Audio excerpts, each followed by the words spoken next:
Hello, everyone. Eric Grenier here, and welcome to the 96th episode of the Writ Podcast. This past Monday, Albertans re-elected Danielle Smith's United Conservatives, giving her 49 seats and 53% of the vote. The New Democrats took 38 seats and 44% of the vote. So to break down what happened in the election and also what it means for politics, both in Alberta and across the country, I'm joined by the political pollster panel, Dan Arnold, Andrew Enns, and James Valcke. Dan is the Chief Strategy Officer at Pollara, and he has run polling for the Trudeau Liberals over the last few election campaigns. Andrew is Executive Vice President at Léger, and he has polled in the past for federal and provincial Conservative parties. And James Valcke is Director of Research and Strategy at Viewpoints Research and has worked for the NDP on many central campaigns. Dan, Andrew, James, good to have you all back. Great to be back. Happy to be here. Hopefully this is as exciting as our PEI post-election deep dive. Yeah, I'm not sure. That one might have been lost in the archives. I'm not sure if it went up to subscribers, but that was a fun afternoon, I have to say. Why don't we start with Alberta and some general thoughts on why the UCP won, why the NDP lost.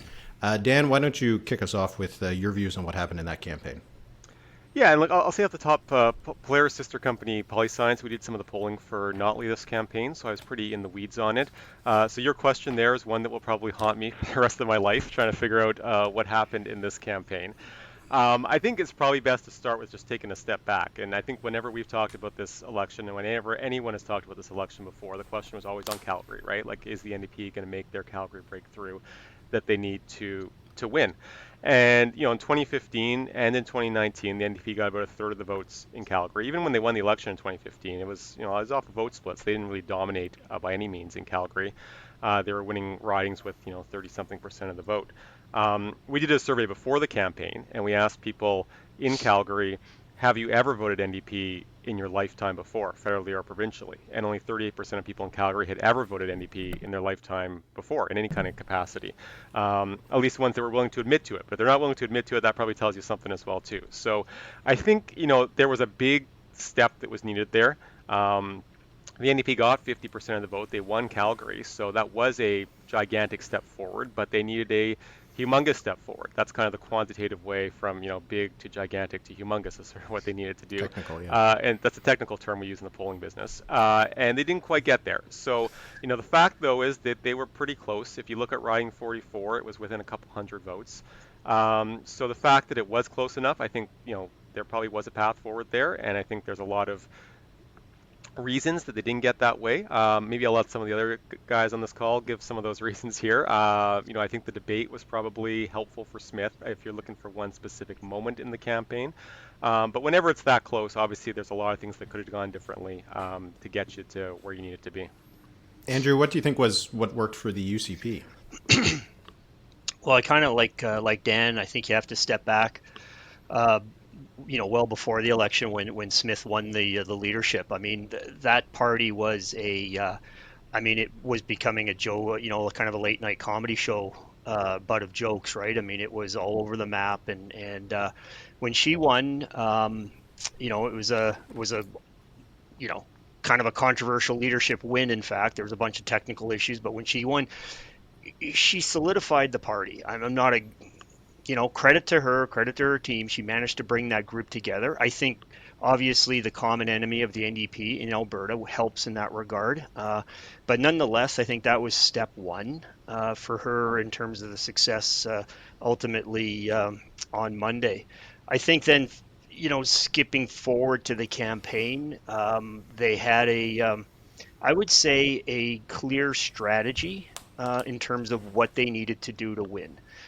They knew they had to, do what they had to do to remind Albertans about the NDP, the previous NDP government, bit of demonization, not unheard of in Canadian politics or in politics in general, but I think they were effective. They dialed into the key concerns of a lot of Albertans, especially the undecided ones, in terms of the tax and spend and what they might do to the economy.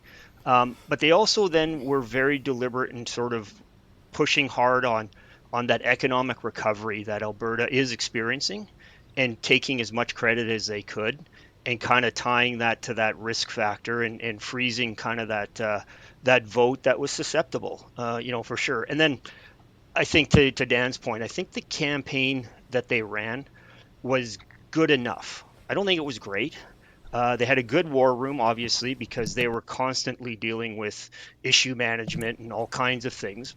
But it was just good enough, and it got good at the right time. I would say the last 10 days for them was really quite good, and kind of helped focus the question, and enough Albertans, and that it. The Albertans are traditionally kind of a right of center sort of inclination in terms of economy, and it kept enough in that camp. James, Dan kind of mentioned it. If you look at the map for the New Democrats, you can find the 6 ridings where they came up just short, and you combine all those votes, it's a little over 2,000 that they came short. So it could have gone very easily the other way. On the flip side, there was about 7 seats where the UCP just came up short by about 2,000 votes, so it could have gone even worse. But James, was there something that the NDP could have done to find those extra few thousand votes? Oh, I don't know. I've been through many campaigns. I've worked with frontline campaign managers and the E-Day teams and the on-the-ground folks. I'd heard some stories about resources being reallocated with 2 weeks to go that were very bullish about how they were, that demonstrated very bullishly about how they were feeling. But it's very difficult to say. When we pull back on the question of the horse race polling, I think we all got our fill of daily, if not twice, multiple times a day, horse race polls coming out from this campaign. And what did they say? For 6 months ago, they said they were close. A month and a half ago, they said it was going to be close. 4 days ago, they said it was going to be close, and it was close. There's a lot of posturing out there happening right now with different outfits saying, "Oh, we got this right and we got that right." But when it comes down to it, unless you were diving into the regionals, it was going to be close, and that's exactly what we got. Everybody kind of landed as close to the target as you can get. I'll say that when you look at the popular vote in Calgary and Edmonton, the New Democrats captured that, but then they fell behind in the rural areas, and that was not unexpected. With 1,600 votes, you can start looking at advance votes, your efficiency of getting out the vote, you're pulling your people. But when it comes down to it, this could have gone other way, any way, as you mentioned, Eric, and for millions of voters to come down to 6 ridings within a few thousand votes of flipping government, it was a very close election. I think for the New Democrats, they needed that path, and they came very close to they were threading a needle, and they got through it, but they didn't quite get through that last piece. For the UCP, I think this is quite disastrous. I say that knowing that they've just formed a majority government, but it is the largest opposition in Alberta's history, and the New Democrats got 150,000 more votes in this election than they did in 2015 when they won government. I think there's going to be a lot of questions about the X factor in this campaign, and that was Danielle Smith, because it's clear that she was a drag on the party, and there's going to be a lot of questions from all the ministers who lost their jobs to New Democrats who have a more bolstered caucus now. Yeah, and when you look at the numbers across the province, right, it was 53-44 in the vote, but had the NDP got 51-52 in Calgary rather than the little bit less than 50 that they got, they could have won just those seats that they needed, and probably still would have lost the popular vote by about 6 points, but be able to form a government. So it just does show that while some of the numbers make it look like it was a lot more of a lopsided win for the UCP than it was, it could have been a lot closer. But again, just as I said, if the NDP had instead taken 46 or 47% of the vote in Calgary, then it could have been a pretty disastrous run. But James just mentioned it with Danielle Smith. And Andrew, you talked about how she solidified the party as best as she could, because they managed to stick together in a way that I think a lot of people thought was not going to happen on the midst of the campaign trail. But what about the future? Can she remain the head of the United Conservative Party for a long time? Conservative premiers in Alberta tend not to finish their term. Yeah, and I don't know if I'd be putting a lot of money down that this is going to be one. James is absolutely right. I mean, she was the was kind of the X factor, and not in that good way. I mean, her unpredictability, and I use that term probably charitably, I think. It's a distraction, and the challenge will be for the party. I would hedge on my calling the campaign result for the UCP as disastrous, because if you're government, it's always better than being in opposition. But it's a good problem to have, yeah. Yeah, but they have a big challenge to rebuild the party in I would say a fairly significant degree in Calgary, and certainly, I mean, they have to make some inroads in parts of Edmonton, or they're in risky territory in the next election. And for Danielle Smith, that's going to be obviously going to take some changing of her ways, I would suggest, in terms of the sort of shoot from the hip and some of those comments. And I think the one thing that's going to be interesting when you look at the dynamic of that UCP caucus is that that those seats they do have in Calgary, I think, become really important in terms of potentially a governor and perhaps a bit of some persuasion with respect to the government. I mean, the government doesn't stand with those Calgary seats decide to go, look, I mean, we're not comfortable in the direction you're taking.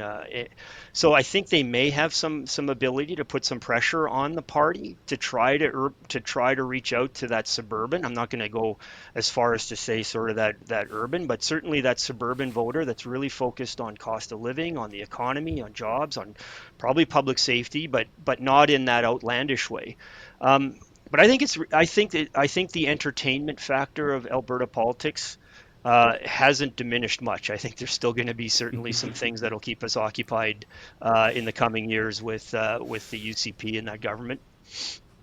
Dan, what's your take on the future for the UCP and Danielle Smith in particular? Yeah, like when I was in university in Alberta, the political scene was very straightforward in terms of how you predicted things were going to go. Governments usually got reelected, and then you get to the 12th mandate. That's when things start to get a little bit, dicey, and maybe that's when the time for change sentiment after 40 years starts to kick in.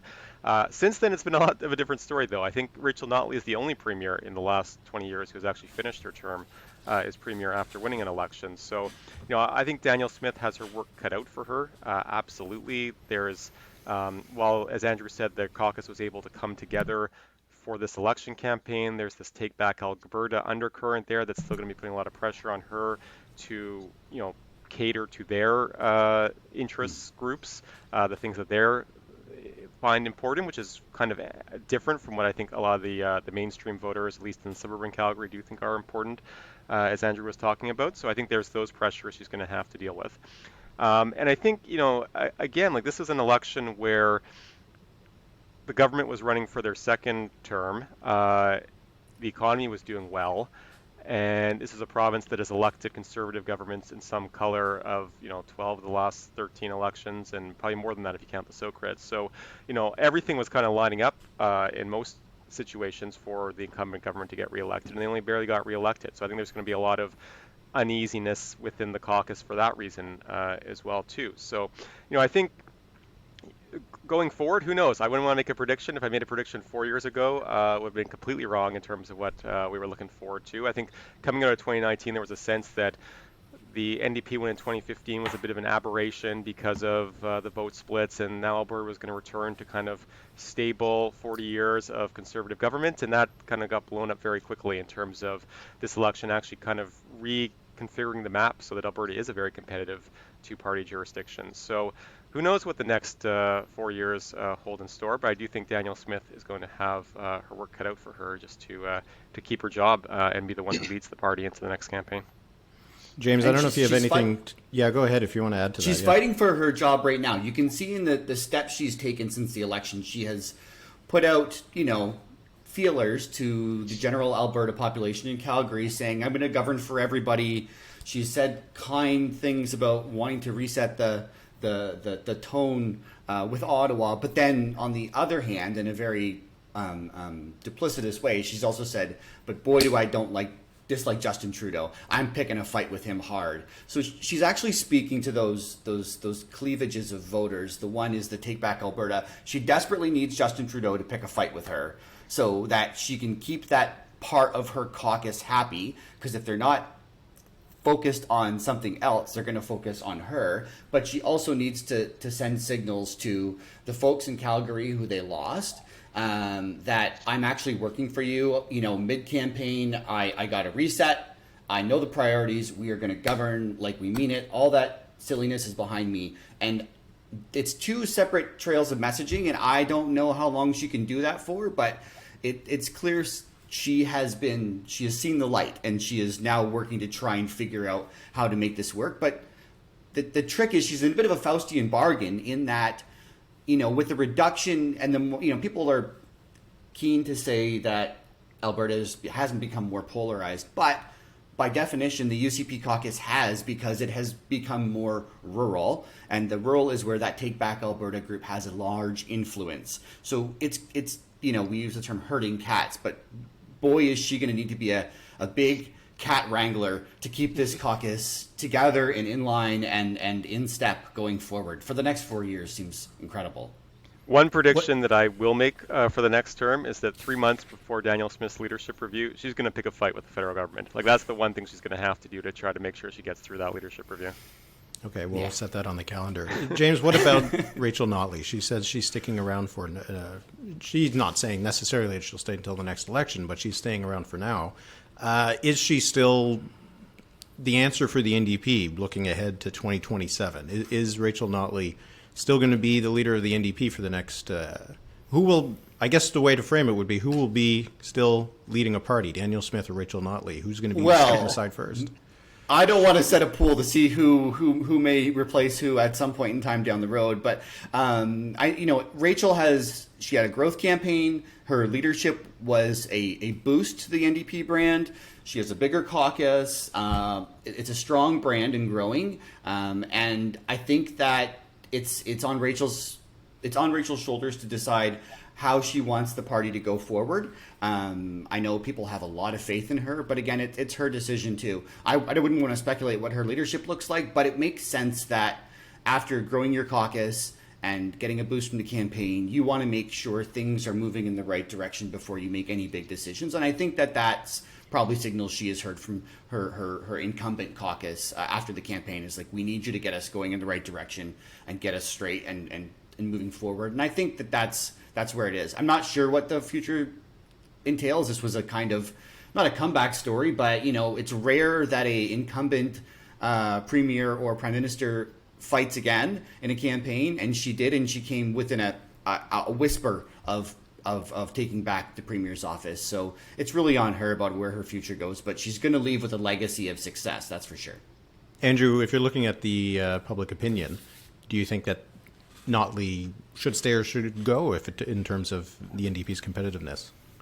Well, I confess I don't have a good read on the rest of that caucus in terms of who else is in there in terms of some strong, second in commands. But so assuming I don't know. I mean, I think Rachel Notley is really important and valuable to that party. The brand that Alberta in Alberta, the NDP brand is not that good. Rachel Notley's brand is very good. They've known her as premier. They had issues with the government, but they know her as a person, and she's empathetic. She's hardworking. Those are good traits for Albertan voters. I think it is the transition to a new leader would be one that would be one taken not lightly by the NDP, because you could. And as we've talked about earlier, it doesn't take much to go from, a good strong opposition to suddenly you're not. And I think that would be concerning. Look, I grew up in a household with father an MLA for 37 years. I think for Rachel, Notley, it'll be tough to go for another 4 years into another election. I mean, she had a great run. The pandemic changed the whole world. There was terrific opportunity. She seized that opportunity, came very close. But to go for another four full years with the prospect of another 4 if you're successful, it's a hard one. Personally, I think for an individual, and I think James is absolutely right. I think you you try to get the party, steadied, focused, and then see where things go from there. Yeah, she's the longest serving MLA right now in the legislature, and she's been leader of the NDP for 9 years. So, as you said, if the intention is to run again next time, that's really a commitment for 8 years rather than 4. Yeah. Dan, what is your view on the value of Notley's brand versus the NDP's brand in Alberta? Yeah, I mean, I think she's a huge asset to the NDP. As Andrew said, she polls ahead of the party and has a strong personal connection, seen as authentic, seen as kind of, I call it like it is, very good reputation with Albertans. And I think the reality is, like, she took over a party that had 4 seats that was never even remotely close to power. I mean, even the Alberta Liberals sniffed dreams of power at times over the 40 years they're in opposition. The NDP was never really even hoping to contend, and she pulled off the miracle of getting them to government, and a second miracle this election in some respects of like turning Alberta into a legitimate 2-party system against the United Conservative Party, which I think a lot of people thought was impossible as well too. So it's really up to her. I mean, at this point, and does she want to make that long-term commitment or not? I don't know, but I think I couldn't imagine that the party would see themselves with a better option on the table right now. I would add, like, even without Notley, she has risen the brand of the New Democrats high enough that if in the unusual situation with the UCP bifurcates again, the situation was set up in 2015, whomever the next leader is, however down the road, would be in a better position to find a path to power than before her tenure as leadership. And as Dan will know, the legacy of the Notleys in Alberta is deep and long, and her personal brand is still very high. And even if she doesn't become leader, she'll no doubt still be involved in the politics in the party. Yeah, there's a riding in northern Alberta that's named after her father, yeah. It's a good point. Like, there's no other province that is actually a true 2-party jurisdiction right now in the country, right? And I think that's part of what I think. Both, obviously, the UCP united under Kenney, in 2019. I'd say effectively the left has united under the NDP after 2023. And I think one of the things the NDP has to be cognizant of is to keep that unified progressive side and not take positions that may be seen as extreme, not centrist enough, and allow for another third party to come up and take some wind out of their in their votes out of their ballot boxes. So it's another and likewise for the UCP, obviously, because there'll be some challenges on that side. Yeah, to say the least. Okay, let's move to the federal aspect of this. We'll get into the dynamics in terms of the relationship, but just first from an election perspective. Dan, do the results mean anything in terms of voting behavior from a federal perspective? I mean, it's hard to tell because I don't think it's even clear, was this a good election for the Conservative brand in Alberta or not? I mean, if everybody who voted for Rachel Notley votes for either the NDP or the Liberals federally, that's probably a pretty bad night in Alberta for Pierre Poilievre. He's not winning much in Edmonton, and even a couple Calgary seats are probably falling too. So, but that said, like, it's such a different dynamic. I mean, Poilievre and Smith do appeal to some of the same kind of like base anti-convoy crowd that was important in their leadership runs. But I think, Pierre Poilievre doesn't go around comparing people to Nazis and attacking cancer patients, and he's got a different style, I think, as well too. So I don't know if we can necessarily take a lot of big, immediate, short-term lessons in terms of what this means for the next federal election campaign. I do think, just from like the federal Liberal perspective, this is another reminder for something I said for a long time, is that long-term, the federal Liberals need to be competitive in urban Western Canada. Back when Pierre Trudeau was winning elections, there were 3 or 4 times more seats in Quebec than there were in Alberta. After the next redistribution, it's going to be twice as much. The influence of Alberta is growing every election campaign, and the Liberals just can't spot the Conservatives' 30, 40 seats as a head start there. So they're never going to win rural Alberta, but certainly they need to be viable in Calgary and Edmonton. And I think we've seen in municipal elections for many years in Alberta that even in Calgary, the Nenshi coalition is there, and now we actually have some validation of the provincial scene too, of progressive-minded, at least centrist progressive-minded voters in Alberta actually willing to vote for the NDP, which is something a lot of them probably never thought they'd want to do before, just as I'm sure a lot of them never thought they'd could bring themselves to vote Liberal. So I think there's that potential there. Will it happen in the next campaign? I don't know, but I think at least in the long term or the medium to long term, there is an opportunity for either the federal NDP or the federal Liberals to tap into that progressive undercurrent in Alberta. This is a province that has changed a lot. Calgary is the third most diverse city in the country. People are moving here from all over the country.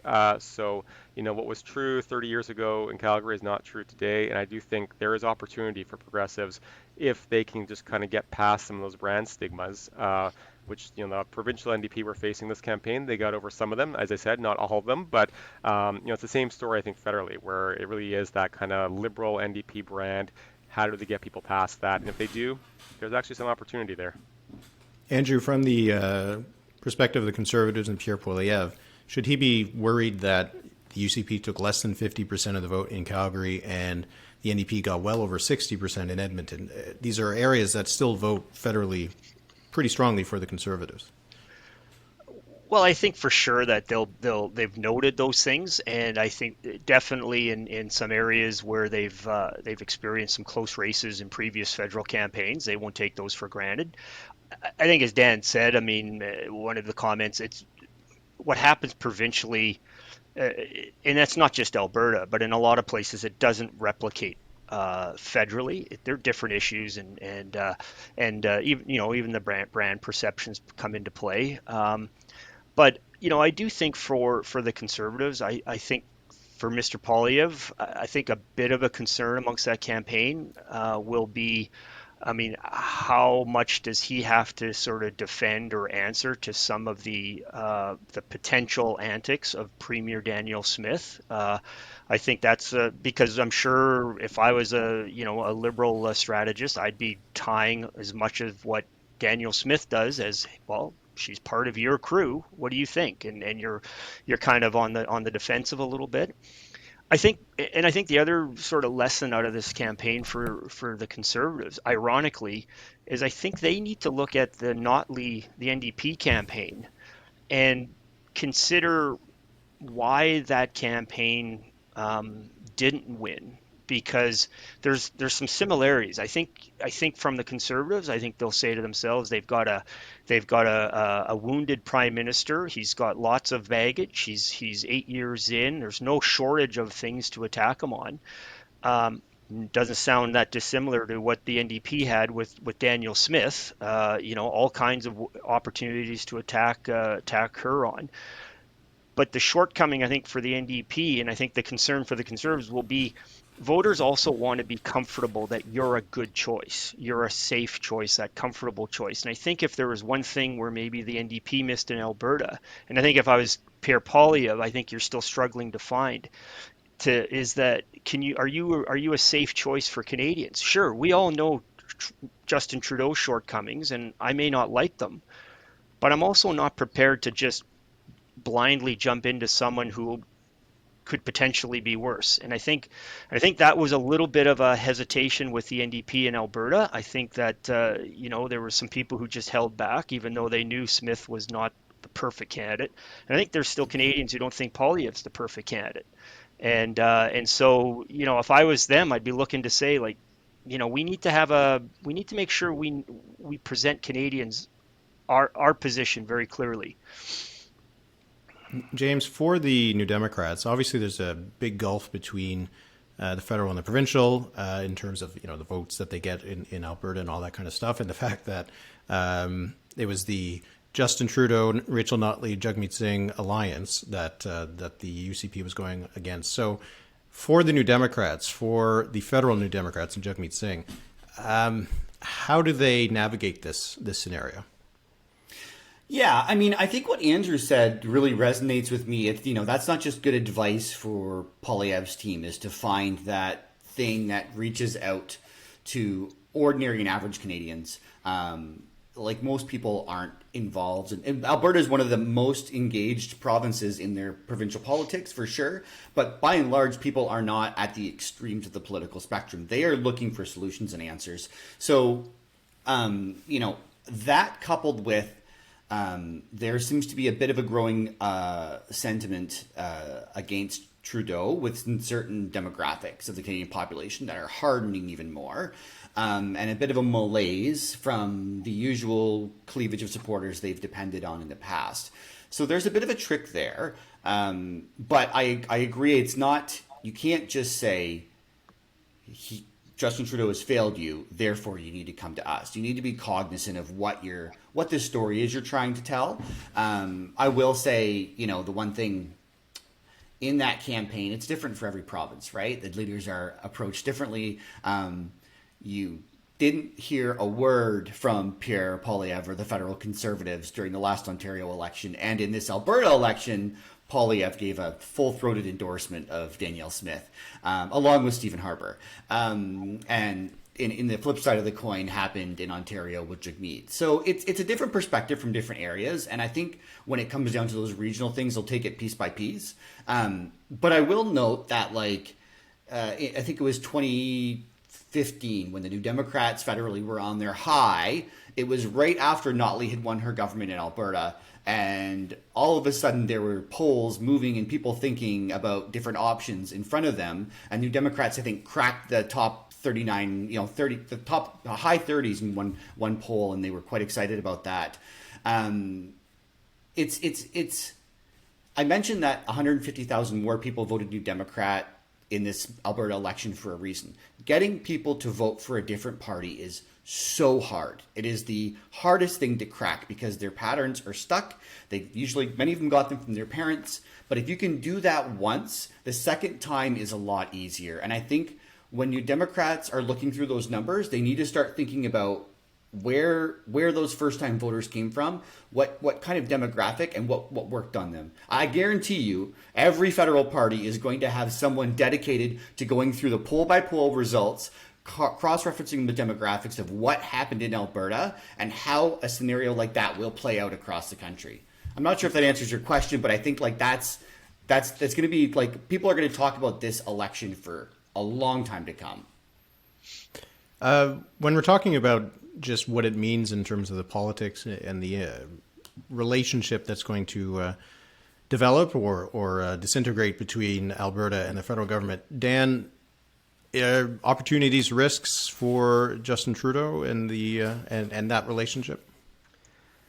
Yeah, in some respects, it's almost easier for him to deal with Danielle Smith because I don't think he's going to feel the pressure of having to have a big, lovely photo op with her. He doesn't need her voters. I can't imagine there's anybody in Alberta who voted for Danielle Smith who might vote Liberal in the next election campaign. So, I don't think there's going to be the same political pressure. Whereas if Notley had gotten in, I do think, I think the whole Trudeau-Notley alliance thing was ridiculous and overplayed. But I do think there'd be a lot of at least overlap in voter coalitions there. So I think there'd be a lot more, electoral pressure to try to be happy with her and get her voters to vote for you in the next campaign. So I think if Trudeau wants to take a harder line against Smith on some issues, I think he's got the runway to do that without hurting himself. And as others alluded to on this panel, maybe she's not a bad foil in the next election campaign. The same way in 2019, the Liberals kind of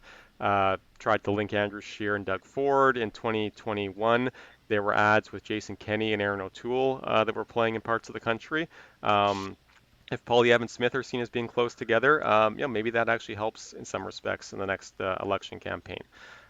So I think, how the Liberals look at it, I think they'll still be trying to get results in areas where there is common ground. And I think on most files, Danielle Smith was going around this campaign talking about what a great thing it is that the UCP brought in $10 a day childcare as one of her big accomplishments. So, I think there's areas where the governments will find common ground. That she signed a healthcare agreement with Trudeau. So the Smith-Trudeau alliance, has places where it can come together and get results. But I think it's fair to say that on energy issues, energy issues, where those intersect, that's where probably there'll be more, butting of heads if there's going to be any kind of friction in the coming years. And as I said, 3 months before our next leadership review, something will happen that will be an affront to Alberta in her eyes that she will, I'm sure, try to play up to drum up support for her review. It would be something if we see Trudeau and Smith as friendly as Trudeau and Ford. I'm not sure if that can be pulled off. Maybe, Andrew, maybe by the end of the mandate, they'll have a proper handshake together. That's what we need Yeah. to work towards, I think. Yeah. Try, Well, try, we'll try see to if, build an auto plant. Build an auto plant in Alberta, and you'll see them be friends. yeah. Well, maybe that's the key. Yeah. Andrew, what do you think about what's in store in those federal-provincial relations? Well, I agree with Dan. I think from the Prime Minister's side of the equation, it's been an awkward, past 4 or 5 months because he's I think done a reasonably good job, but walking on eggshells around her to some degree because I don't think he wanted to create an issue that would have injected into the campaign that was to come. And I think he did well kind of staying out of that but now campaign's done, as Dan says. I think that the Liberals are realistic with respect to what the electoral downside is for them if there is a big scrap. And again, like I think there's pressure. I think there's more pressure on Danielle Smith, Premier Danielle Smith, to actually consider a little more carefully what she can deliver through a relationship, a positive relationship through the federal government. Premiers across the country, regardless of political stripe, were tripping over themselves to get $10 a day daycare all of a sudden because they needed it post-pandemic. They needed something for cost of living, and the deals were cut. Same thing on healthcare. I think there's lots of opportunity for Danielle, and she may find, hopefully through some some polling work potentially, but she may find that in some of those big city residents, they actually don't care about you're making friends with this guy or that. What's the result? Show me results. There's no shortage of pressures in Alberta, and I think that could that to me puts more pressure on her to make those decisions. James, anything to add? I just say necessity is the mother of invention, and when these provincial parties do polling on childcare, they realize all of a sudden a great number of their base like the idea, and it kind of forces their hand into this. I wouldn't say Danielle Smith is a champion of centralized government regulated childcare spaces, but when the population wants it, they get it. And I don't say that in a facetious way. I actually think that's a good lesson for many incumbent governments to take, is that like you need to find the path that connects with people the most, regardless of some of the culture war, exciting things on the outside of your party that are maybe more tempting. And I think, people have said Danielle Smith is a journalist who's trying to become a premier, and I think in the middle of that campaign, she changed that chapter, and she is now a former journalist who is aspiring to be a good premier. And I think that there's a lot of lessons to be taken there. But yeah, provincial and federal governments work together not because they like each other, but it's out of necessity. And the necessity is that the polls and their internals are telling them that's what people want to see. I'll say maybe pundit rather than a journalist. But let's move on. A hard turn, and we'll just do a quick round on this because obviously it's been in the news. The foreign interference file, Johnston's report that came out, the fact that he will be running public hearings, that there won't be a public inquiry. Just earlier this week, there was the vote in the House of Commons with a majority of MPs, the Bloc, the Conservatives, and the NDP voting for Johnston not to continue in that role and for a public inquiry to happen. Andrew, I know you've been looking at some of the numbers on this. So my question is, does anybody really care about this outside of the people who are directly affected and the people in Ottawa? Well, it's good way to start it because I actually don't think this is the burning issue for a lot of Canadians. We've got some polling that'll come out, I think, today or tomorrow with the National Post, and one of the things you'll see is there's a lot of uncertainty, a lot of don't knows, and even the awareness of the report is pretty, like it's close to 50-50 in terms of people being aware, which says to me that it's an issue that people are hearing about. It's in the back of their mind. I think the percentage of people who are really heavily engaged and in the issue is not that high.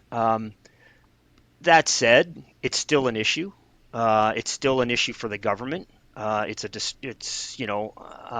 would say that it was a distraction a few months ago. I think it's now a bit of a problem, and I think that they'll have to deal with it. And I think it's interesting, like we sort of talked about it before we got on air, but the sort of sticking with Daniel Johnston, on this on the inquiry and his approach. I'm not sure. I think the House vote is only going to fuel what we're seeing in our polling, that there's not a lot of Canadians out there that really have a lot of confidence in that he'll get to the bottom, and even on his impartiality on the thing. So I don't know if he's the individual that'll carry this forward in a way that's going to get the answer that I think the government's really hoping for here.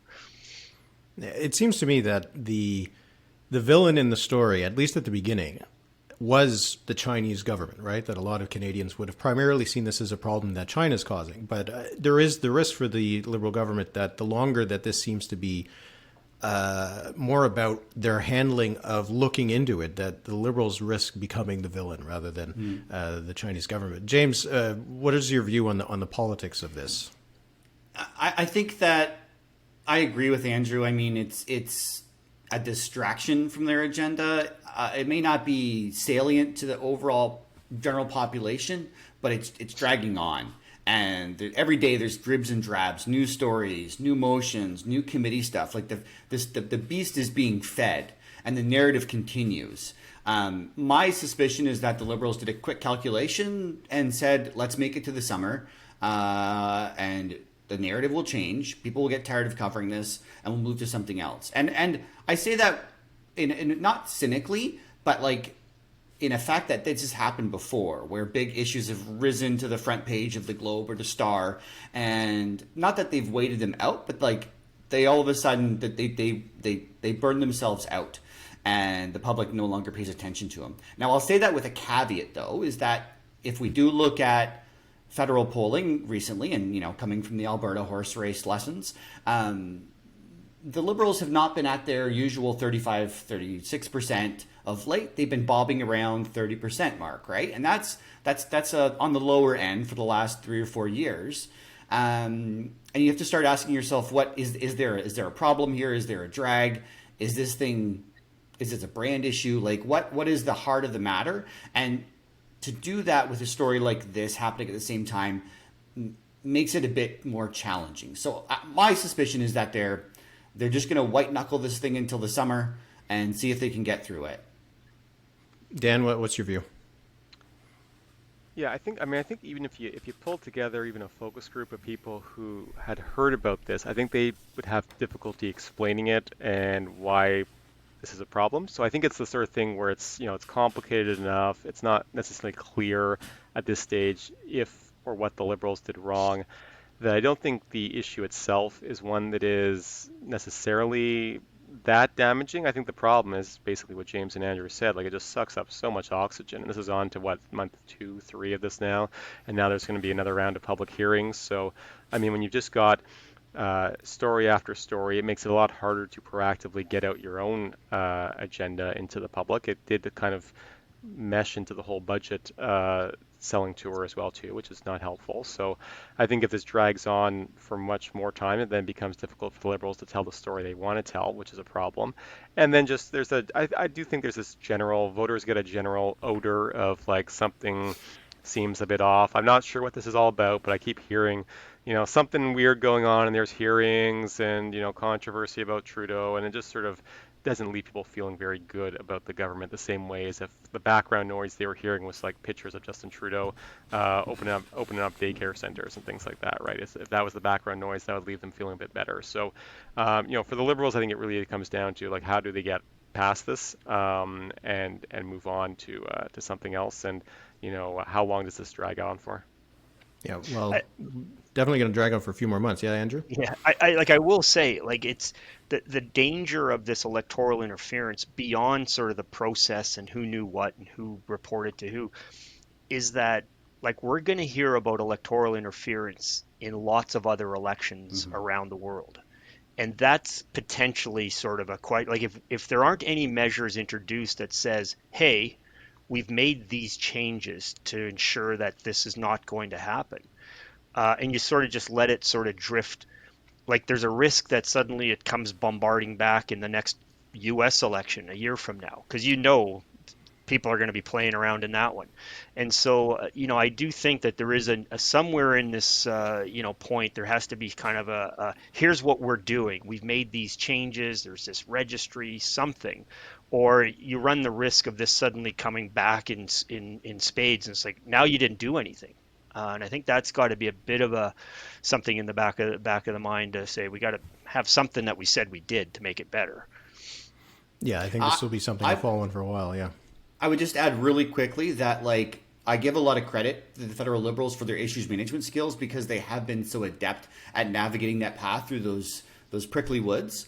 But if you false step once, like you said, Eric, the perception could all of a sudden be, what are the Liberals trying to hide on this? And if you make one bad step, all of a sudden you're in a situation where you are backpedaling really fast, trying to get yourself out of a conundrum that you thought you could navigate your way through. We saw this in the Martin government when they tried to remove confidence motions, and it looks like a scramble. And like I said, it's good the way they have been going in the past on issues management stuff, but if you fall off that path, it could go sideways really fast. Yeah. All right. Well, we'll see how this develops over the summer, and Johnston's supposed to have his next report out in October. So as I said, this isn't a story that it might drop off the back burner for a few months, but it's at least going to come back at least later on this year. So it's not going to go away. So thanks a lot to the three of you for joining me. The Alberta election is now behind us. We'll see if there'll be another one within the next 4 years, maybe depending on what happens in Alberta. It's been unpredictable of late, but I appreciate it, and hope we'll get another chance to chat before that report comes out in October. So thanks a lot, guys. It's been a pleasure. That's good. Anytime. Good day, guys.